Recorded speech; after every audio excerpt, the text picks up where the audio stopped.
আসসালামু আলাইকুম। কথা বলতে যাচ্ছি নদী ভাঙ্গন রোধে একজন প্রবাসী, দুবাই প্রবাসী ইব্রাহিম সরকার।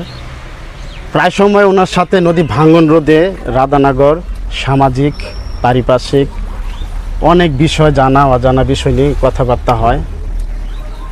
আজকে ইব্রাহিম সরকার যিনি রয়েছেন নদী ভাঙ্গন রোধে, ওনাকে জিজ্ঞেস করব, একটা সময়, আপনারা তো অনেক বয়স বড় আমাদের চেয়ে, একটা সময় এই নদী কোথায় ছিল? আমরা জানতে পাচ্ছি নদী অনেকটাই নাকি ওই চুনারচরের ওই পাশে ওই দিকে ছিল। ধন্যবাদ আলম সরকার। আমরা যতটুকু আমাদের জানা আছে, আমরা এই নদীর পাশে বসবাস করি। অনেক আগে থেকে আমাদের পূর্বপুরুষরা ছিল, আমরা আছি।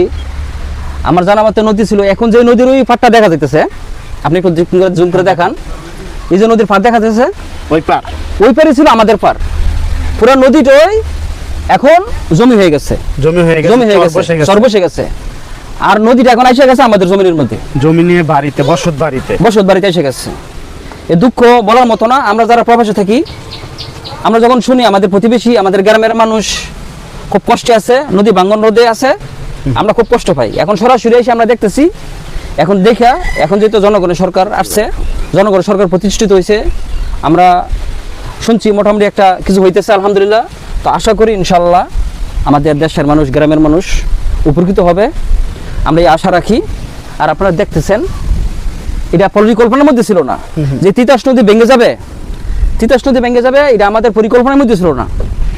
যাক, হয়তো আমাদের কপালে ছিল, আমাদের গ্রামের মানুষ কপালে ছিল। এই এত বড় ক্ষতিগ্রস্ত, এতটা ক্ষতি, এটা মাইনানোর মতো না। আমি যে বর্তমানে দাঁড়ান আছি, শুধু ওনার ব্যাপারে আমি একটু অভিজ্ঞতা নিতে চাই যে উনি যে কতটা ক্ষতিগ্রস্ত, কতটা আপনি মুরব্বী, আপনি এখন পর্যন্ত কত টাকার মতো আপনার খরচ হয়েছে? গত বর্ষাতে ধরে এই পর্যন্ত 3 লক্ষ টাকার মতো খরচ করছি, কিন্তু এখনো বর্ষা আসে নাই।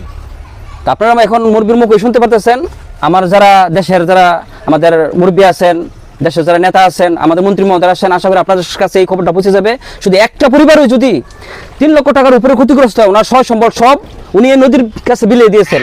এরকম শত শত পরিবার আপনারা দেখতেছেন, প্রায় কয়েক কিলোমিটার জুড়ে। তাহলে তারা কতটা ক্ষতিগ্রস্ত, প্রতিটা পরিবার রয়ে তাদের সয় সম্বল, তাদের অর্থ, তাদের কামাই সব নদীর সাথে বিলিয়ে দিতেছে। তারপর দেখেন, এখানে কোনো শেষ নাই, এখনো বর্ষা শুরু হয় নাই, সামনে বর্ষা রাস্তা আছে। তো সামনে বর্ষার আগে আমাদের অনুরোধ থাকবে, আমাদের যারা আছে উপরে লেভেলে তারা আছেন, তাদের কাছে বিশেষ অনুরোধ, যত তাড়াতাড়ি সম্ভব এই সমস্যাটা আপনারা সমাধান করে দেবেন। ধরি দিয়ে টানা দিয়ে রাখা হয়েছে ঘরবাড়ি, টয়লেট, গাছপালা। কতদিন এই ধরি দিয়ে রশি দিয়ে টানা দিয়ে রাখা সম্ভব? নদী থেকে বসত বাড়ির গভীরতা যদি তুলনা করতে যাই, মিনিমাম 40 ফিট হবে, এর কম হবে না। তবে ইব্রাহিম মামা বলেছেন একটা কিছু হচ্ছে, বাস্তবায়ন হবে, আমরাও চাই বাস্তবায়ন হোক। চেষ্টা করব তুলে ধরার কাদের মাধ্যমে এই কার্যক্রম শুরু হবে, চেষ্টা করব কিভাবে শুরু হবে, কি হচ্ছে। 3 লক্ষ টাকা খরচ কিংবা 3 কোটি টাকা খরচ করলেও নদী ভাঙন রোধ করা যাবে না যতদিন না নদীর ওই পাশ না কাটা হয়, নদীর পানির যে গতিবেগ কন্ট্রোল না করা হয়, ততদিন এই নদী ভাঙন রোধ করা যাবে না। একটি ফ্যামিলি যদি 3 লাখ টাকা খরচ করে, শত শত ফ্যামিলি নদীর পাশ দিয়ে বসবাস করছে। চিন্তা করেন কি অবস্থা। 3 লাখ টাকা খরচ করে যদি নদী ভাঙন রোধ করা যেত, প্রত্যেকটা ফ্যামিলি 3 লক্ষ না 6 লক্ষ টাকা খরচ করতো। ভালো থাকবেন এলাকাবাসী, সবাই দোয়া করবেন যাতে ভালো কিছু করতে পারি। আসসালামু আলাইকুম।